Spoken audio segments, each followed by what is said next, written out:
Oke, assalamualaikum warahmatullahi wabarakatuh.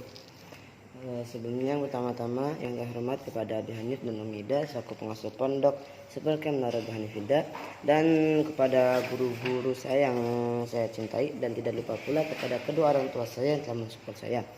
Nah, jadi di sini saya akan mempresentasikan tentang kitab Ulumul Quran, yaitu tentang Amsal Al-Quran. Amsal. Nah, apa sih amsal? Amsal menurut bahasa yaitu berarti perumpamaan atau perbandingan atau menyerupakan. Nah, sedangkan menurut istilah yaitu amsal adalah perkataan yang menyerupakan sesuatu.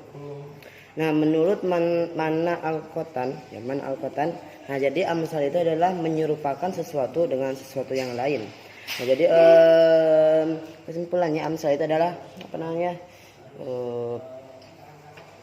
permisalan atau perumpamaan sesuatu dengan sesuatu yang lain.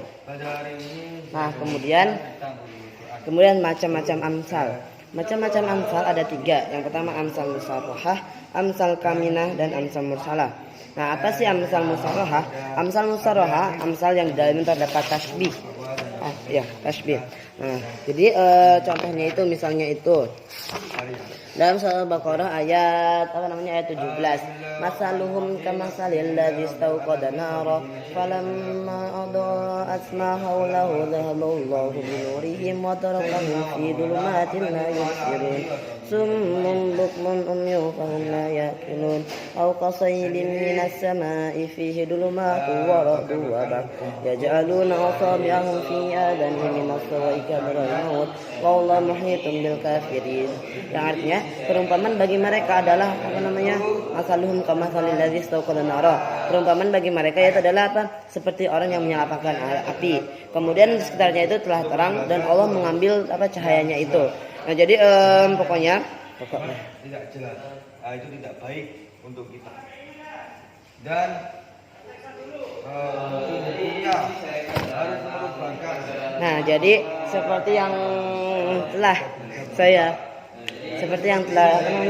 saya bacakan tadi dalam surah Al-Baqarah ayat 17, 18 dan 19, yaitu masaluhum kamasalil ladzi istauqada nara falamma adaa'at ma hawlahu dhahaballahu binurihim wa tarakahum fi dhulumatin la yubsirun.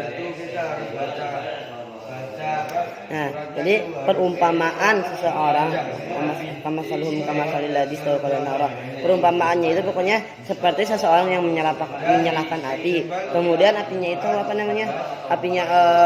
ketika apinya itu telah menyinari sekelilingnya, masaluhum kamasalil ladzi istauqada nara falamma adaa'at ma hawlahu.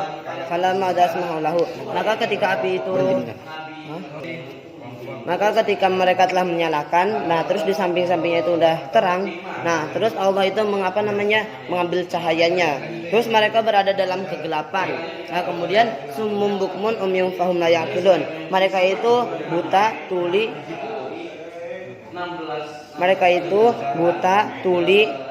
summum bukmun umyun. Mereka buta, bisu, tuli, summum bukmun umyun. Mereka itu tuli, buta, dan bisu. Summum bukmun umyun fahum la yaqilun. Mereka itu tuli, buta, dan bisu. Nah, kemudian perumpamaan bagi mereka yaitu seperti orang yang dituruni air hujan. Yang dengan campuran petir dan guntur. Pokoknya bledek suara-suara. Nah, itu perumpamaan seseorang. Ya, contohnya seperti itu. Nah, kemudian yang kedua ada amsal kamina. Amsal kamina yaitu sesuatu yang kata-katanya itu tidak jelas. Jadi kata tasbihnya itu tidak terlalu jelas. Nah, jadi misalnya itu seperti nanti akan saya bacakan. Nah, kemudian yang ketiga ada amsal mursalah. Amsal mursalah yaitu adalah amsal yang di dalamnya itu terdapat kalimat-kalimat hebat. Seperti misalnya itu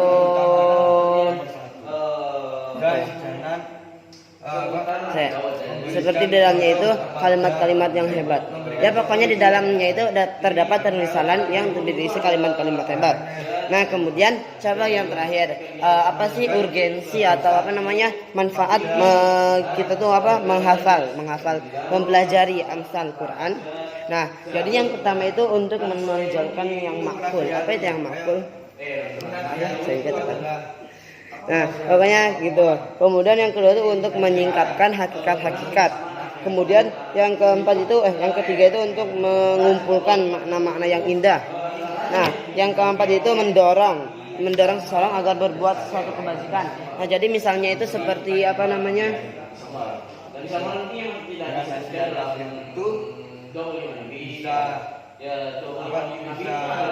lanjut. Yang kelima itu untuk menjauhkan dari permisalan yang jelek. Jadi misalnya itu permisalan seseorang itu bagaikan ini dikarenakan dia telah berbuat itu. Nah, jadi agar seseorang itu menjauhkan sifat itu tadi. Nah, kemudian yang keenam yaitu untuk memuji orang yang telah diberi.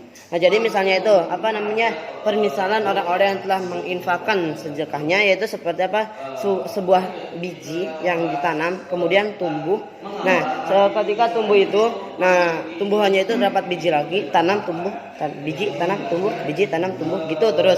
Nah jadi Allah akan melipat gandakan pahalanya, berlipat-lipat kali ganda, lipat-lipat ganda-ganda terus dilipat gandakan. Nah, kemudian yang ketujuh itu untuk menggambarkan orang-orang yang dipandang lupa. Nah, pokoknya yang terakhir